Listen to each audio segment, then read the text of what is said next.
사람들은 매일 춤을 춰. 공원수 주위에 모여서 추고 페인트가 벗겨진 옥상에서 춘다.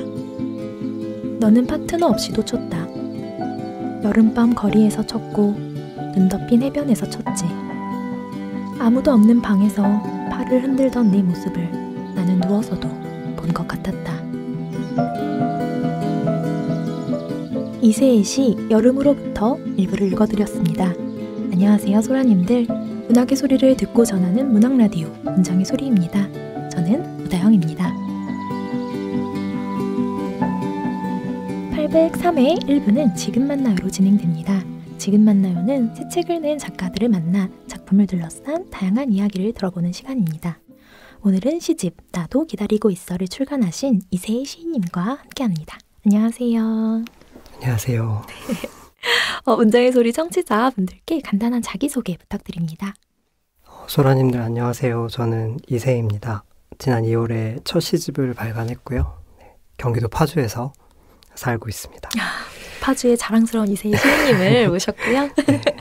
시인님의 양력을 조금 읽어드리면 아무 해를 끼치지 않는 시를 발표하시면서 작품 활동을 시작하셨습니다. 이번에 첫 시집 나도 기다리고 있어를 출간하셨습니다. 아까 살짝 저희가 사담을 나눴는데 이 방송을 꽤 들어보셨다고 하셨어요. 네. 어떠신가요? 그 작가님들보다 더 활약하고 가실 자신 있으신가요?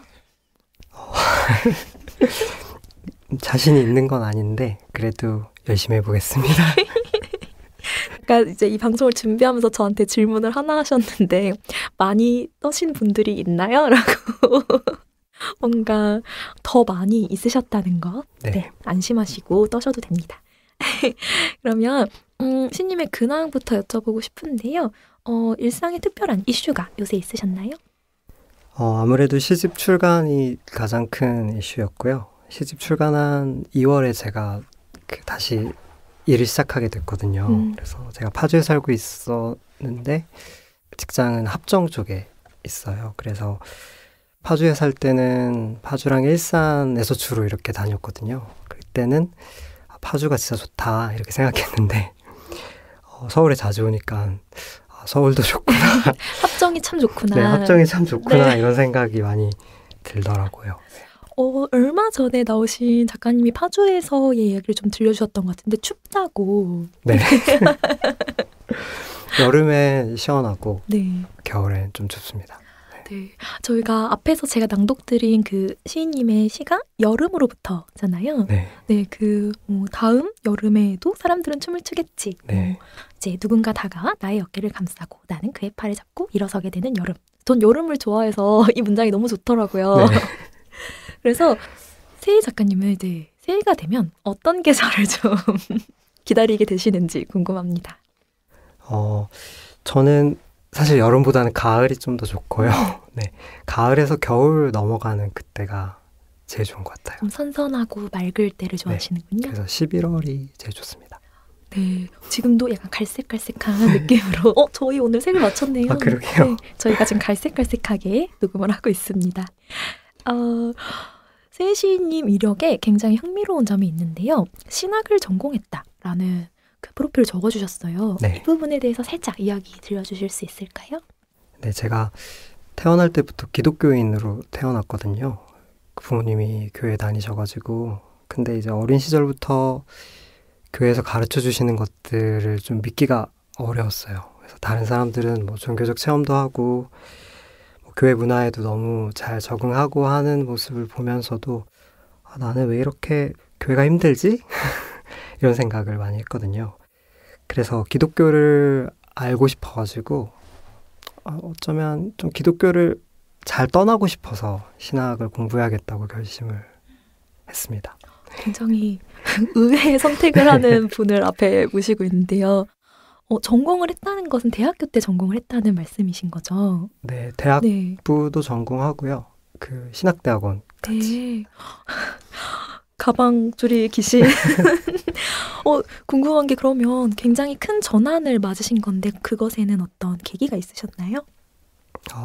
신학을 하기로 한. 신학을 하고 이제 다른 길을 시도 쓰고 다른 어떤 직장 지금 2월에 취업도 하셨다고 하셔서요. 네. 네. 제가 시 같은 경우는 성인이 되고 나서 좀 좋아하게 됐거든요. 그러니까 신학교에서 배우는 이론들이 사실은 저한테 되게 좋았어요. 대학원에서 공부하면서도 내가 의심했던 게 잘못된 게 아니었구나라는 생각도 할 수 있어서 좋았고요. 또 기독교에 대해서 배우면서 내가 기독교의 역사를 그렇게 함부로 무시할 순 없구나 이런 생각들도 하게 되는 점들이 좋아서 저는 신학 공부 되게 좋았고 그랬는데 어느 날부터 좀 신학의 언어나 이론의 언어들이 좀 답답하게 느껴졌거든요. 이렇게 말씀드리면 좀 그렇지만 너무 백인 남성 지식인들이 주류를 이루는 그런 깔끔한 세계가 어느 순간부터 좀 숨막힌다 이런 생각도 해서요. 그러다가 이제 우연히 2000년대 시인들을 알게 되고 시가 너무 좋다 이러면서 그때부터는 제 인생에서 시가 더 중요해진 것 같아요. 네. 이런 식으로 순식간에 빨려 들어오신 분들이 좀 계시더라고요. 이런 경우를 많이 봤습니다. 그런가요? 네, 그러면 제가 다음 질문을 원래 시를 쓰는 이제 시작한 계기를 여쭤보려고 했는데 그렇게 되신 것 같고 사실 시를 좋아하게 된 거랑 써야겠다 이렇게 생각하는 건 좀 다를 것 같은데 그쵸. 네, 어떠실까요? 제가 이제 학교에 다니면서 그냥 시 좋아하는 사람으로 계속 지냈었거든요. 근데 그때 당시 제가 좋아했던 지금도 좋아하지만 시인분들이 김행숙 시인님, 신혜옥 시인님, 김소연 시인님 같은 분들 되게 좋아했는데 어느 날 그때 이제 애인이 저한테 너 김소연 시인 좋아하니까 여기 강의 한번 들어봐 라고 얘기를 하는 거예요. 그래서 사실은 어떤 강의인지도 모르고 그냥 김소연 시인님이 하신다고 하니까 찾아갔는데 그게 이제 문학가지성사에서 운영하는 네, 그 사이 아카데미였어요. 그래서 갔다가 그게 시창자 강의라는 걸 알게 됐고요. 그리고 가봤더니 거의 대부분 문학 전공하시는 분들이시더라고요. 그 처음부터 찾아간 이제 배움의 그 사설 강의터가 문지 사이였다는 것이 너무나 본격으로 오셔가지고 네. 어쩔 수 없었네요. 그쵸. 네. 그래서 그 8주 수업 들으면서는 그 전까지는 미니홈피에 글을 되게 많이 썼거든요. 싸이월드. 네. 근데 수업을 듣고 나서 1년 정도는 싸이월드에 뭘 못 적겠더라고요. 그때 하평을 아주 열심히 해가지고. 근데 그러다가 1년 뒤에 다시 불현듯 문지사이 아카데미를 가서 그때부터 지금까지 계속 쓰고 있습니다. 문지 사이 굉장한 역사를 남긴 장소. 그렇다면 시집 얘기를 좀 해볼게요. 네. 드디어. 시집 제목이 나도 기다리고 있어입니다. 어떻게 나오게 된 제목일까요?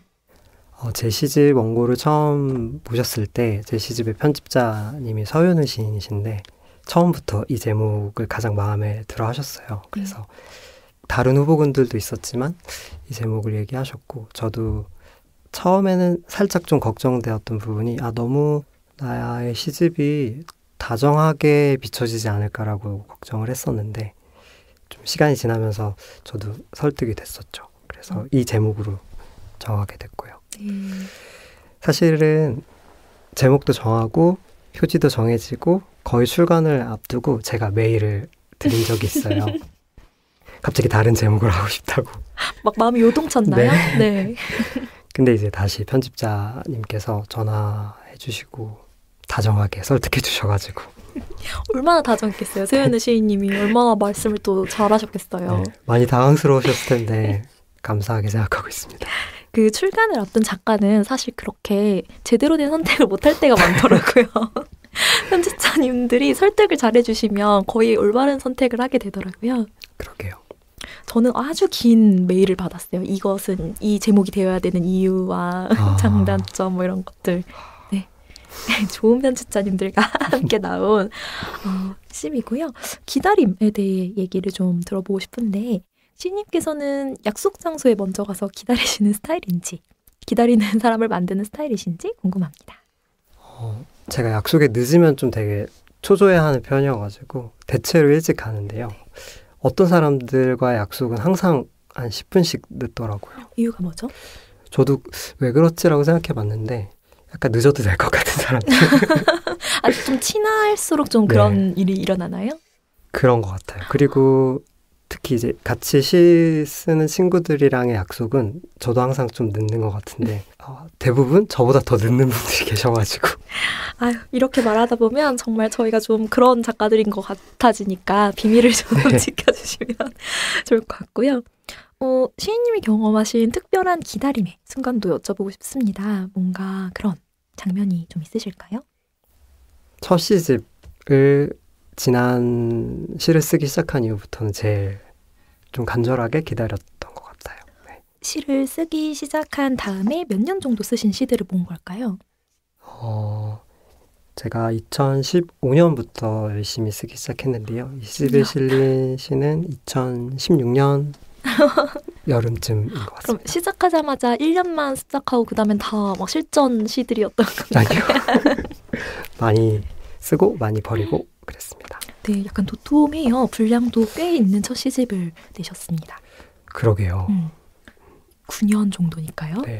저는 볼 때마다 몇 편 빼고 좀 더 얇았으면 좋겠다 이런 생각이 계속 들긴 하거든요. 근데 또 막상 이렇게 봤을 때 뺄 게 없었던. 네, 그렇게 생각하고 있습니다. 있습니다. 그 3부 구성으로 이제 만드셨어요. 네. 그 각각의 부를 구성하는 과정에서 시인님께서 고민하신 지점이 무엇인지 궁금합니다. 1부에 실린 시들은 지금의 저에게 유의미한 시들을 넣고 싶다는 마음으로 쉽게 되었고요. 제가 시를 쓰면서 좀 가장 멀리 나아간 것 같은 시들을 좀 넣었던 것 같아요. 네. 그래서 제가 처음 시를 쓸 때는 좀 일상적인 시공간 안에 있는 내용들을 많이 썼는데 어느 순간부터 일상과 비일상의 경계를 좀 넘나드는 시들을 쓰는 게 재밌어졌거든요. 그 이후에 쓰고 마음에 들었던 시들이 1부에 많이 있고요. 2부는 좀 제 몸과 가장 가까이 닿아 있는 것들, 그런 사람들, 관계들에 대해서 많이 살피면서 쓴 시들을 넣으려고 했습니다. 네. 3부는요? 3부는 네. 3부는 제가 제 자신의 이야기를 하는 거에 있어서 상당히 좀 주저하는 편인데요. 시를 쓸 때도 그랬는데 좀 더 내밀한 이야기나 앞으로 하고 싶은 말들을 솔직하게 말하게 되었던 시들을 3부에 좀 넣은 것 같아요. 너무 좋네요. 저는 이미 시집을 읽고 이렇게 직접 시인님이 말씀을 해주시니까 그래서 이런 생각이 들며 지금 소라님들께서도 어떤 분은 이제 앞으로 이 시집을 접하실 것이고 어떤 분들은 읽으셨을 텐데 당부를 이렇게 설명을 한번 해주셔서 좋고요. 1부 제목은 그들은 나에게 들려주고 싶은 이야기가 많고 였는데 시인님이 만난 그들 중 가장 큰 영향을 받고 또 이야기를 들려준 대상이 있을 것 같아요. 그런 사람을 뽑을 수 있을까요? 네, 제가 이 질문이 좀 어려워가지고 생각을 많이 해봤는데 아무래도 지금 저의 반려인인 것 같아요. 가장 많은 대화를 나눈 사이이기도 하고 저는 좀 머물러 있고 정적인 걸 좋아하는 편인데 좀 낯선 곳으로 또 새로운 삶으로 이렇게 등 떠밀었던 경우들이 있어서 저에게 끼친 변화와 영향이 제일 크지 않나? 네. 사실 그분이 권해서 시 수업을 듣게 된 거기도 김소연 하거든요. 시인님 사이 강의 가봐 하셨던 네. 그때 그분이시군요. 네. 시집이 나왔을 때 너무 기뻐해 주셨을 것 같아요. 그쵸. 아마 제일 기뻐한 사람이지 않을까? 궁금한 게요. 이 시집이 나온 날 두 분이 어떻게 축하를 하셨나요? 기억이 안 나네요. 하긴 처음 책을 낸 작가는요. 좀 이제 몽롱하잖아요. 그러게요. 약간 조각 케이크를 네. 사서 먹었던 것 같습니다. 딸기 케이크. 네. 좋습니다. 일요일에 일하는 사람은 더 많은 일요일을 본다로 시작하는 일요일이라는 시 참 좋았습니다.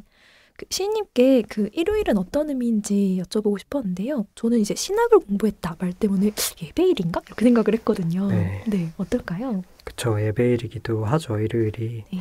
그래서 제가 어렸을 때부터 일요일에 너무 놀고 싶었어요. 다른 친구들은 만화 영화 보는 시간에 저는 교회에 가야 했으니까요. 그래서 일요일에 대한 감각이 그냥 쉬는 친구들이랑 좀 늘 달랐던 것 같고요. 그리고 어른이 돼서도 일요일에 일하는 시간이 대부분이었기 때문에 일요일에 놀고 싶다 이런 마음이 늘 있었던 것 같아요. 근데 이 시를 쓸 때는 일요일 새벽에 일을 하려고 옷을 입고 소파에 앉아 있는데 진짜 나가기 싫다.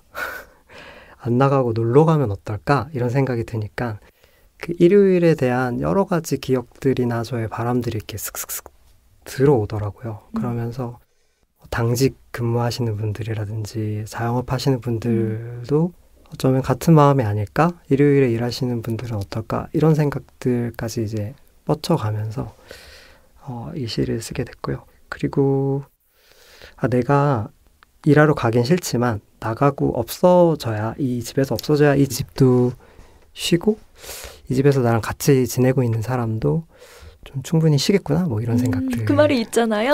근데 맞는 것 같은 게 저도 어릴 때부터 막 그 분리불안 전혀 없는 아이였어서 가족들이 좀 나갔으면 좋겠는 거예요. 네. 나가줘야 저도 쉬죠.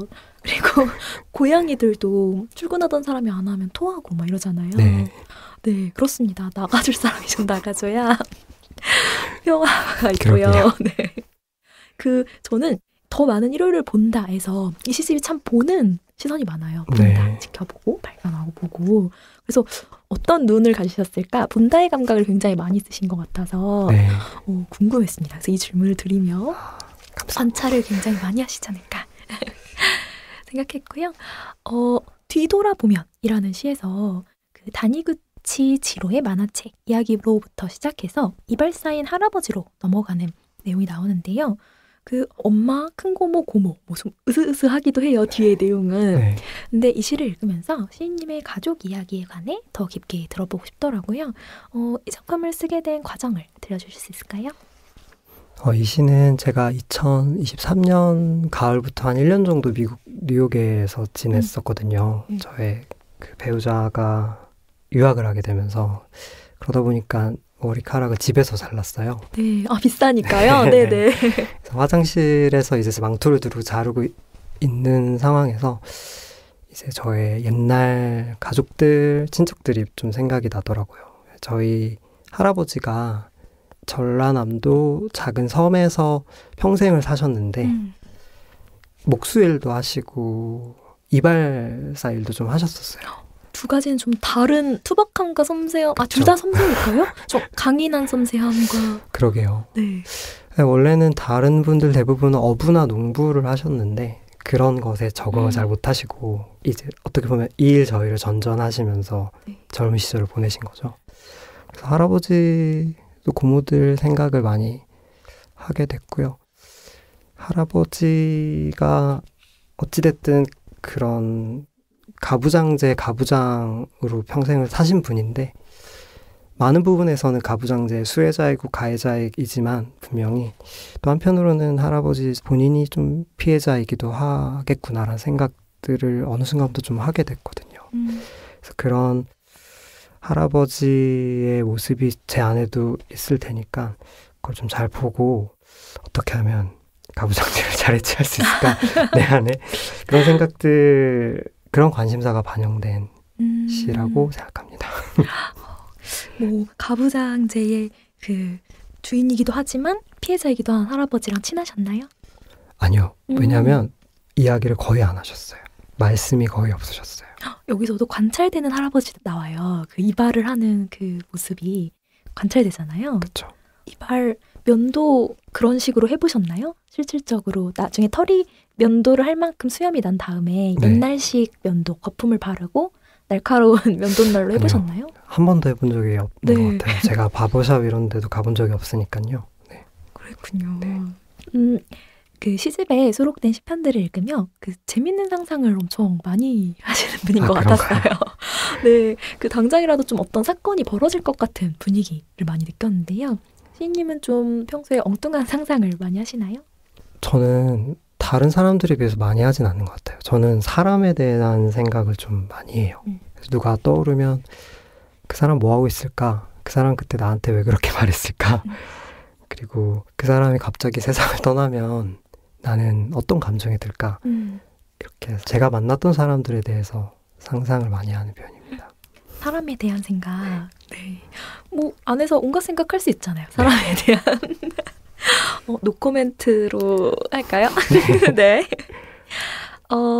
시 미관광장에 대한 이야기를 하고 싶은데요. 이 시가 총 3편 나와요. 네. 네, 그런데 이제 마지막에 수록된 시에는 지옥에 관한 사유가 재미있게 다가왔는데요. 지옥은 대뇌 변연계에 있어 뇌 두개골 속 해마와 편도체 사이, 신경다발 어딘가라고 표현을 하셨습니다. 지옥을요. 네. 그래서 이 시에 관해서 이제 말하는 나의 지옥에 관해서 시인님께서 약간 이야기를 해주시면 좋을 것 같아요. 저는 사실 사후 세계로서의 지옥에는 큰 관심은 없고요. 그런 지옥을 상상하는 지금 우리의 모습이나 마음에 대한 관심은 늘 좀 생기는 것 같아요. 특히 우리가 마음이 지옥 같다라고 할 때의 그런 상태랄까? 그래서 저한테는 개인적으로는 제가 마음이 내 마음 너무 지옥 같다라고 느껴질 때는 여기 시 본문에도 있지만 누군가한테 제 속마음을 속절없이 털어 놓았을 때 그때가 제일 좀 무섭기도 하고 눈앞이 캄캄하기도 하고 그렇습니다. 네. 약간 이 이제 3편의 그 미관광장 3편의 연작처럼 읽히기도 했어요. 네. 좀 상황이 다르지만 탄생, 삶, 죽음으로 이어지는 좀 시간의 흐름의 3편이 아닌가라고 생각하며 읽었는데 좀 이 가꾸어진 이 광장은 신님께 어떤 의미가 있을까요? 저에게 미관광장은 실제로 일산의 미관광장이라는 곳이 있거든요. 네. 그래서 제가 중학교 때부터 일산에 살았는데 갈 때마다 그곳이 되게 재밌다고 생각을 많이 했었어요. 되게 일상적인 공간이고 뭔가 다 꾸며진 공간인데 이상하게 좀 낯설고 여기서 뭔가 일어날 것 같고 하는 그런 마음들을 느꼈다가 그런 생각이나 감정들, 누군가가 갑자기 죽을 것 같다든지 누군가 갑자기 사라질 것 같다든지 그런 감정들이 들 때마다 미관광장이랑 자꾸 연결해서 생각했던 것 같아요. 네. 굉장히 신기하네요. 그쪽으로 그 장소로 돌아가는 마음이 참. 네. 저는 방문해보지 않았는데 거기에 딱 가면 가장 특이한 어떤 구조물이 있을까요? 네, 저 친구들을 오뎅꽃이라고 불렀는데요. 네. 조형물이 있는데 정말 오뎅이 꽂혀 있는 것처럼 이렇게 높은 기둥 같은 곳에 이렇게 둥근 오뎅 모양의 네. 그 스테인레스 같은 것들이. 의도는 그 오뎅 꼬치가 아니겠죠? 어묵 꼬치가 네, 아니겠죠? 아니겠죠? 네. 네. 작가님께 이제 죄송하지만 저희는 방송의 미술 작가님께요. 네. 그렇다면 이번 시집에서 있는 시편 중에 가장 애착이 가는 작품 무엇인지 궁금합니다. 제가 가장 애착이 가는 작품은 업고 어표인 것 같습니다. 네. 이유는 제가 이 시를 쓰는 과정에서 또 시를 쓰고 나서 나 이제 좀 더 자유롭게 쓸 수 있게 됐구나. 그동안 자유로워지고 싶어서 정말 끙끙댔는데 이제는 좀 더 여기저기 다니면서 쓸 수 있겠구나. 이런 마음을 강하게 줘가지고 이 시를 제일 좀 애착을 갖고 있습니다. 네. 저는 이 이미지가 좀 강렬했어요. 뭐 나갈 때 바로 다시 업히는 그 존재가 짐인가? 짐에 짓눌린 걸까? 했는데 이렇게 자유로운 얘기였다니. 네. 그러게요. 재밌네요. 이 괴리가. 재미있고요. 해설을 써주신 홍성희 평론가님께서 이세의 시에는 얼굴이 있다라고 적어주셨어요. 저 역시 이 시집을 읽으면서 이름보다 얼굴이 먼저 떠오르는 시집이라는 생각이 들었는데요. 그 시 후원 요청서에는 영원히 지워지지 않는 얼굴이라는 표현이 나옵니다. 이세희 시인님께 영원히 지워지지 않는 얼굴이 있을까요? 네, 제가 홍성희 선생님 해설 읽고 나서 내 시에 사람의 얼굴이 많이 등장하는구나라는 걸 알고 되게 놀랍고 감사했는데요. 근데 현실에 저는 사람의 얼굴에 그렇게 크게 관심이 없는 것 같아요. 오히려 얼굴보다는 그냥 그 사람의 느낌이나 분위기, 목소리로 기억하는 경우가 많고요. 저한테 영원히 지워지지 않는 얼굴은 제 가장 친한 친구의 반려견인 호피라는 친구의 무려 사람도 아닌 거죠. 얼굴이. 네. 얼굴인데 그 호피를 처음 만난 게 이제 친구가 호피를 입양할까 말까 고민하던 시점에 친구의 외삼촌 집에 호피가 살고 있었어요, 마당에. 그래서 제가 그 친구 집에 놀러 가서 저녁을 먹는데 호피가 이렇게 놀다가 다가와서 제 옆에 이렇게 서서 저를 보는 거예요. 근데 그 순간 어두운 마당에서 호피의 얼굴을 보는데 제가 지금까지 봤던 그 어떤 얼굴보다 뭔가 제 마음을 빼앗더라고요. 그래서 호피야 너 정말 눈이 예쁘구나. 근데 이거 진짜 표현하기 어렵구나 이런 마음이 들었고 네, 이후로도 가끔 그 순간 호피 얼굴이 생각납니다. 못 잊을 것 같아요. 그 표현하기 어려운 얼굴이 사실 약간 이 결이 시집과 결이 맞는 게요. 그 얼굴이 많이 등장하지만 막 구체적인 이목구비가 아니라 그 흐릿한 그 자리, 얼굴의 자리가 나와 있다고 말씀을 하시잖아요. 네, 맞아요. 그래서 막 아까 말씀하셨다시피 얼굴에 좀 관심 없고 목소리, 말투로 하고 내 안에 얼굴을 좀 그 공간에 구성을 하시는 것 같은데. 그러게요. 그런 것 같습니다. 전 소설가인데요, 그냥. 그렇다면 이런 질문도 드려보고 싶습니다. 이 나도 기다리고 있어를 읽은 소라님들께 이세희 시인님이 추천하는 음악 있을까요? 이 시집과 어울리는 분위기의 음악이면 좋을 것 같습니다.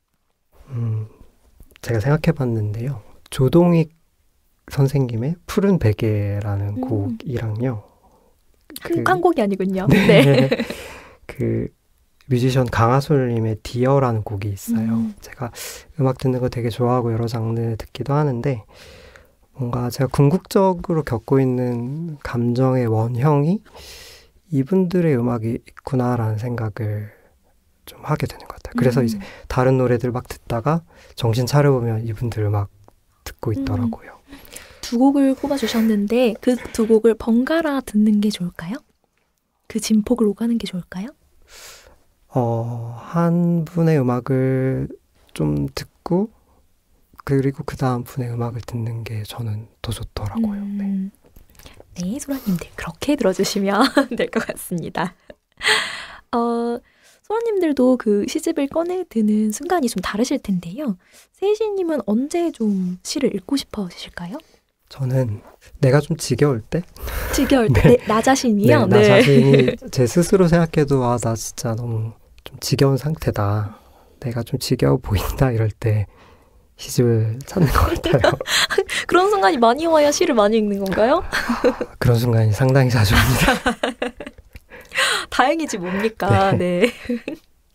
그렇다면 창작 루틴도 좀 궁금한데요. 이제 이렇게 한 권의 시집을 묶을 만큼 시를 좀 많이 쓰시면서 루틴이 많이 바뀌셨을 것 같아요. 현재는 어떻게 쓰고 계신가요? 시집 쓰는 대부분의 기간에는 일요일 저녁, 월요일 새벽 이렇게 썼고요. 네. 일주일에 한 번 정도만 큰 기회가 있었던 걸까요? 그런 건 아닌데 월요일 저녁에 이제 친구들이랑 시 모임하는 게 있었는데 그 마감일이어가지고 자체 마감일이 그래서 그렇게 썼고요. 오랜 기간 지속된 스터디인가 봐요. 네. 꽤 한 몇 년? 최근에는 제가 금요일에 좀 시간을 낼 수 있어서 금요일 하루를 쓰는 날로 잡아두고 있습니다. 요일이 고정됐다는 것이 참 재밌네요. 또 있나요, 루틴이? 저는 좀 장소 바꿔가면서 쓰는 편인데요. 이제 뭐 집에서 쓰다가 카페에서 쓰다가 도서관에서 쓰기도 하는데 이제 그렇게 장소를 바꿀 때 산책을 하게 되잖아요. 그때 본 거를 바뀐 장소에 쓸 때는 꼭 한번 넣어보려고 하는 편이에요. 네. 새로운 곳에 좀 많이 가시면 좋을 것 같네요. 그쵸. 네. 좀 많이 가야 하는 사람인 것 같습니다. 네. 그러면 저희 방송이 4월에 나갈 것이잖아요. 이세희 시인님은 새해 결심하셨던 것들을 많이 이루셨나요? 아니요. 사실 올해는 새해 결심하는 게 되게 어려웠거든요.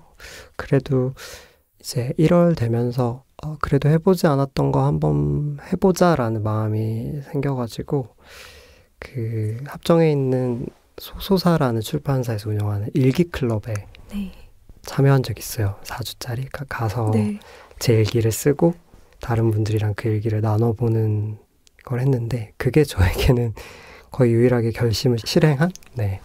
들어보면 사이도 계속 가셨고 좀 시 모임도 월요 모임도 하셨고요. 네.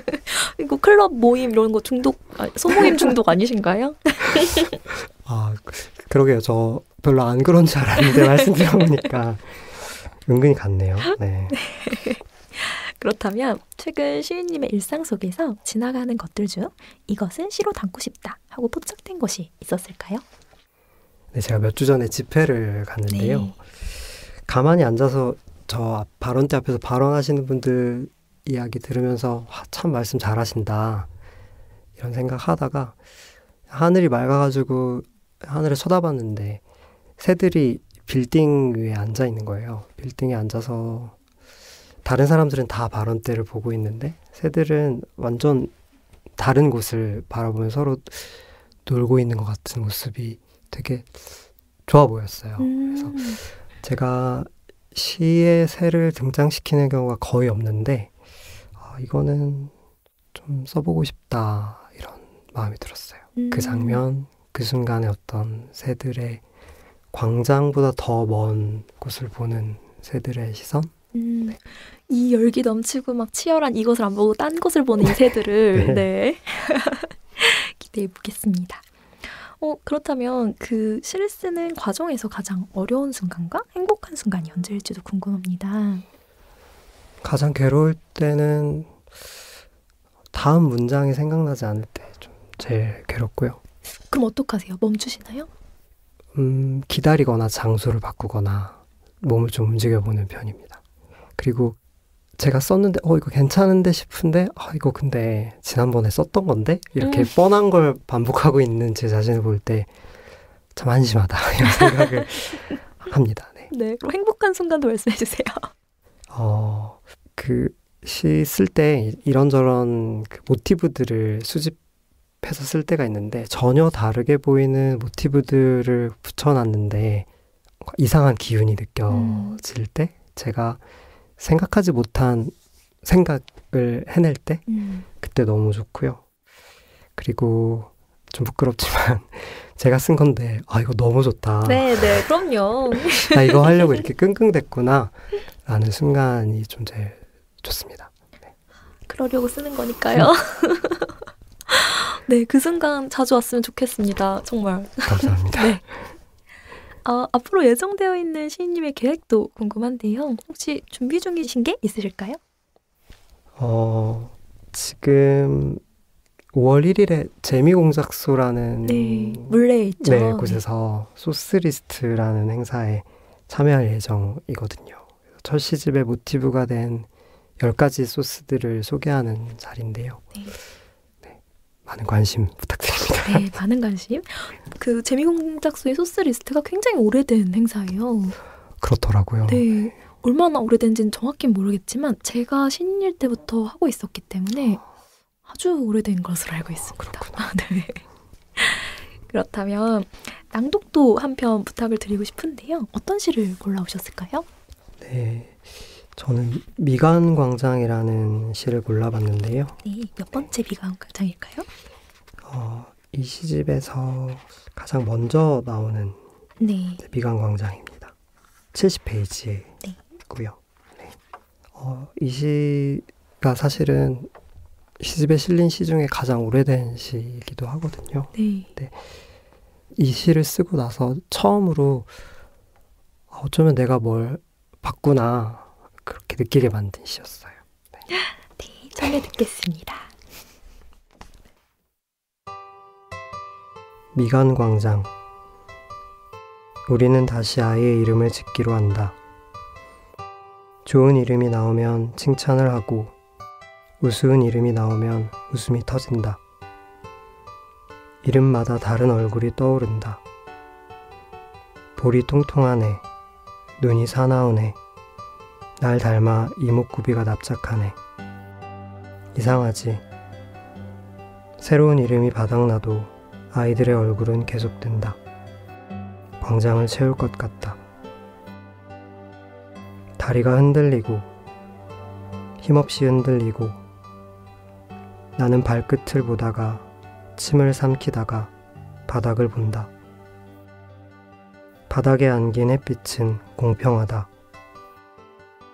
옥상에서 떨어졌던 찬규에게도 내리쬐고 있었다.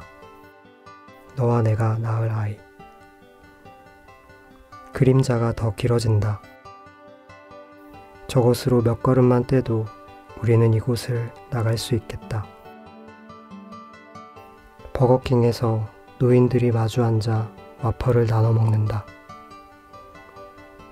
아이들이 바닥에 남긴 햇빛을 디디며 부모에게 다가간다. 모든 것이 경쾌하게 어두워지고 있다. 집에 가면 빨래를 걷자. 나는 저녁 준비를 하러 마트에 다녀올게. 걱정 마. 이 약속은 지켜진다. 네. 제가 아까 위관광장 이 3부작? 연작 이게 뭔가 탄생, 삶, 죽음인 것 같다고 한 게 이게 뭔가 탄생의 느낌이 있었는데 이게 가장 오래된 시라니 제가 잘 읽었나 봐요. 그러게요. 이름을 지어주는 태어나기도 전에 많은 이름과 얼굴 예측한 예견시일까요? 그러게요. 좋습니다. 저희가 이렇게 이야기를 나눠봤는데요. 저희 같이 이런 스튜디오 공간에서 이야기를 나눠봤는데 어떠셨는지 한번 들어보면서 마치려고 합니다. 어떠셨나요? 네, 저는 저를 이 자리에 초대해 주셔서 되게 기쁘고 영광스러운 마음으로 왔는데 이 시간 뭔가 시집에 대해서 이렇게 이야기할 수 있는 경험이 되게 귀하다는 생각도 들었고요. 이 방송 덕분에 제가 첫 시집을 써오고 엮어갔던 시간이랑 좀 잘 인사할 수 있지 않을까? 이런 생각이 들어서 무척 감사합니다. 앞으로 많은 시집이 기다리고 있을 거잖아요. 그러게요. 네. 그러면 좋겠네요. 앞으로의 시인님의 활동을 응원하도록 하겠습니다. 특별한 시간 함께 해주셔서 감사합니다. 감사합니다. 저는 다음 주 803회 2부로 다시 인사드리겠습니다. 곳곳에 가닿을 문학의 소리를 상상하며 마칩니다. 저는 오다영이었습니다. 나무 향기가 좋아서 오늘도 연필을 들어서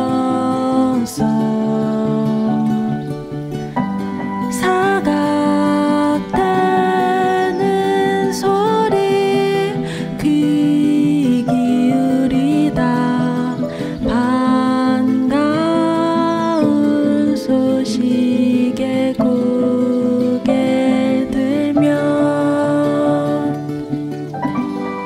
문학 라디오 문장의 소리